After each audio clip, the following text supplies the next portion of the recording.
열정적인 헌신. 요한복음 21장 16절. 내가 나를 사랑하느냐. 예수님께서는 당신의 생각을 따르는 교인을 만들라고 말씀하지 않으시고 내 양을 돌보라고 하셨습니다. 그들이 예수님을 아는 지식에서 영양분을 먹고 자라나도록 돌보라고 하셨습니다. 우리는 기독교적인 방식을 따라 일하는 것을 봉사라고 여깁니다. 그러나 예수님은 주를 위해 어떤 일을 하는가가 아니라 주께 어떤 존재가 되어 있는가를 봉사라고 부르십니다. 제자의 길은 예수 그리스도께 드려지는 헌신을 바탕으로 합니다. 어떤 특별한 믿음이나 교리에 충성하는 것을 의미하지 않습니다. 물은 내게 오는 자가 미워하지 아니하면 능히 내 제자가 되지 못하고 누가복음 14장 26절. 여기에는 논쟁할 여지도 강요도 없습니다. 내가 나의 제자가 되려면 너는 내게 헌신되어야 한다라고 말씀하실 뿐입니다. 하나님의 영에 의해 감동을 받은 사람은 갑자기 이렇게 말합니다. 이제 저는 주님이 누구신지 압니다. 이것이 헌신의 근원입니다.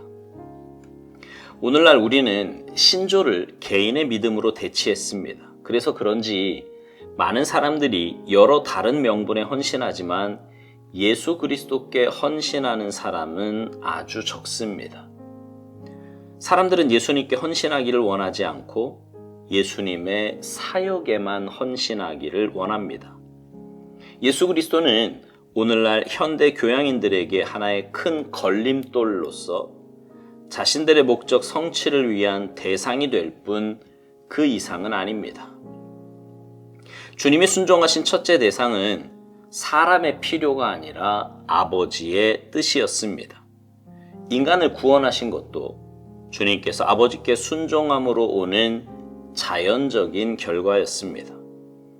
내가 인간을 위한 명분에 헌신한다면 곧 지쳐서 그들을 향한 나의 사랑마저 흔들리는 지경에 이르게 될 것입니다. 그러나 내가 예수 그리스도를 인격적으로 열정적으로 사랑한다면 비록 인간들이 나를 헌신짝처럼 천하게 여길지라도 그들을 섬길 수 있습니다. 제자된 삶의 비결은 예수 그리스도를 향한 헌신입니다. 그리고 그러한 삶의 특징은 자신을 내세우지 않는 겸손입니다. 이는 마치 땅에 떨어져 죽는 밀알과 같습니다. 그러나 조만간에 다시 피어나 모든 풍경을 바꾸어 놓을 것입니다.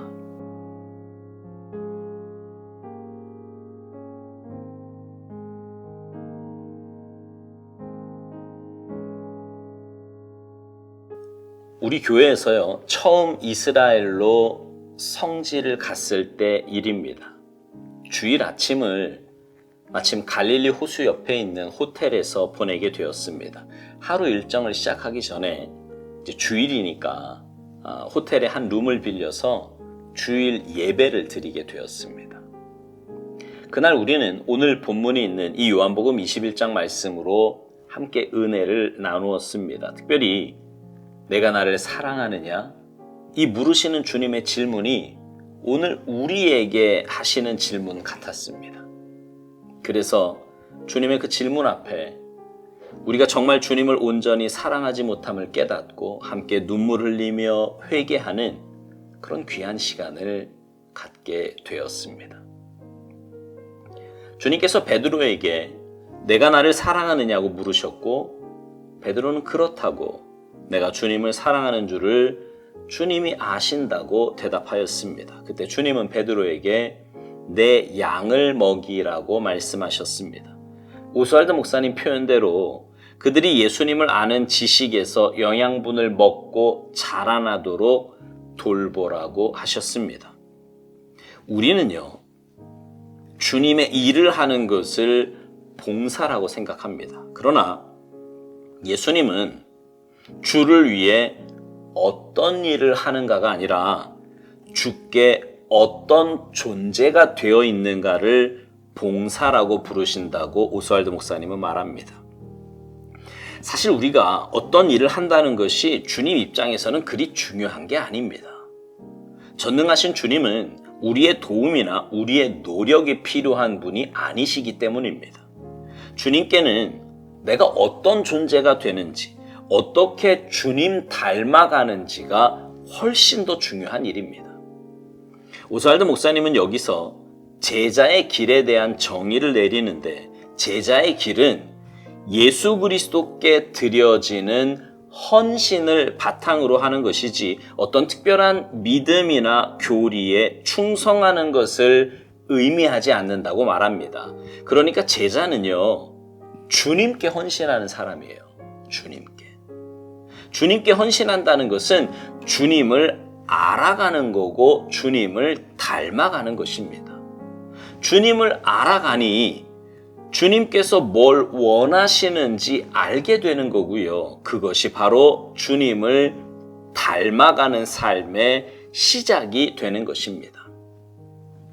오늘날에는 이렇게 주님의 뜻에 온전히 순종하여 주님께 헌신하는 사람이 그리 많은 것 같지 않습니다. 왜냐하면 주님께 헌신해야 할 주님의 제자가 주님이 아닌 엉뚱한 것에 헌신하기 때문이라고 오스왈드 목사님은 말합니다. 그러면서 사람들은 예수님께 헌신하기를 원하지 않고요, 예수님의 사역에만 헌신하기를 원한다고 말합니다. 진짜 신앙의 본질은요, 관계예요. 관계. 주님과의 관계를 통해 주님 닮아가는 거고요. 그것이 참된 헌신입니다. 그런데 주님과의 관계는 아랑곳하지 않고 그저 내 열심만 가지고 이 일 저 일 열심히 하기만 하면 그것이 헌신이라고 착각하는 사람들이 있습니다. 그런 것을 참된 헌신이라고 잘못 생각하다 보니 일을 하면서 여러 사람에게 상처를 줍니다. 내 열심으로 하니 내가 주인이 되고요, 내가 중심이 되어야 합니다. 결과에 집착해서 잘 되면 교만하고요, 안 되면 낙심합니다. 여러분, 이것이 어떻게 헌신자의 모습이며 주님께 헌신된 자의 모습이겠습니까? 이런 삶을 사니 예수님이 오늘날 현대 교양인들에게 하나의 큰 걸림돌이라고까지 오스왈드 목사님은 말합니다. 그러면서 예수님이 자신들의 목적 성취를 위한 대상이 될 뿐 그 이상은 아니라는 거예요. 예수님이 목적이 아니라 수단이라는 겁니다. 내 욕심을 이루기 위한 수단 말이에요. 제가 예전에 그런 설교했어요. 세상에서 내 뜻을 이루기 위해 이런저런 방법 찾다가 교회 와서는 삶의 가치관과 목적이 바뀐 것이 아니라 하나님이라는 방법으로 바뀐 사람들이 여전히 많이 있다고요. 신앙생활은 목적이 바뀌는 것이고 가치관과 삶이 바뀌는 것입니다. 그런데 그런 것은 전혀 바뀌지 않고 내 욕심을 이루기 위해 다른 세상적인 방법에서 하나님으로만 수단이 바뀌었다면 그건 신앙도 제자도 아닌 종교인입니다. 여전히 세상 것이 중요한 세속적인 그리스도인이요, 기복신앙에 물들어 있는 종교인 말입니다. 주님은 이 땅에서 사역하실 때 순종하신 첫째 대상이 사람의 필요가 아니라 아버지의 뜻이었다고 오스왈드 목사님은 말합니다. 인간을 구원하신 것도 주님께서 아버지께 순종함으로 오는 자연적인 결과였다고요. 우리의 헌신과 사역도 그러해야 합니다. 하나님과의 관계에 집중하여 아버지의 뜻을 구하며 살아야 합니다. 그게 헌신과 사역의 첫걸음이고 가장 중요한 과정입니다. 이렇게 헌신하지 않으면, 이렇게 사역하지 않으면 우리는 엉뚱하게 사람을 위한 명분을 찾게 됩니다.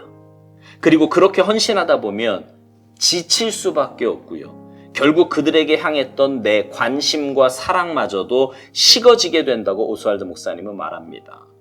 하나님께 집중하는 사람은요, 하나님에게서 힘과 능력을 받습니다. 그런 사람은 사람과의 관계에서 받는 상처, 아픔 등은 극복할 수 있어요. 사역의 출발과 근거가 사람이 아니라 하나님께 있기 때문입니다.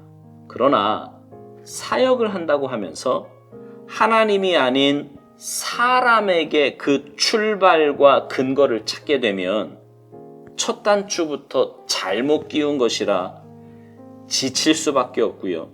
결국 쉽게 그만둘 수밖에 없는 것입니다. 오스왈드 목사님은 내가 예수 그리스도를 인격적으로 열정적으로 사랑한다면 사람에게 어떤 대우를 받아도 그들을 섬길 수 있다고 말합니다. 이건 주님이 보여주신 모습이었어요. 하나님 아버지의 뜻에 의해 이 땅에 오신 주님은 아버지의 뜻대로 사역을 행하셨고 늘 아버지와의 관계에 집중하며 사셨습니다. 그렇기에 결국 그 부당한 대우와 아픔을 당하셨음에도 그들을 위해 그리고 온 인류를 위해 끝까지 사명의 길을 걸어가실 수 있었던 것입니다. 오스왈드 목사님은 묵상 마지막에서 제자된 삶의 비결은 예수 그리스도를 향한 헌신이라고 말합니다. 그리고 그러한 삶의 특징은 자신을 내세우지 않는 겸손이라고요. 사랑하는 성도 여러분, 우리 모두는 헌신자입니다. 그렇다면 여러분의 헌신의 근거는 어디에 있습니까? 하나님입니까? 아니면 사람이나 다른 것입니까? 우리 모두 하나님께만 헌신하며 삽시다. 그래서 우리가 먼저 주님 닮아가며 주님 닮은 제자를 양육하는 아름답고 복된 삶이 되시기를 주님의 이름으로 축복합니다. 아멘.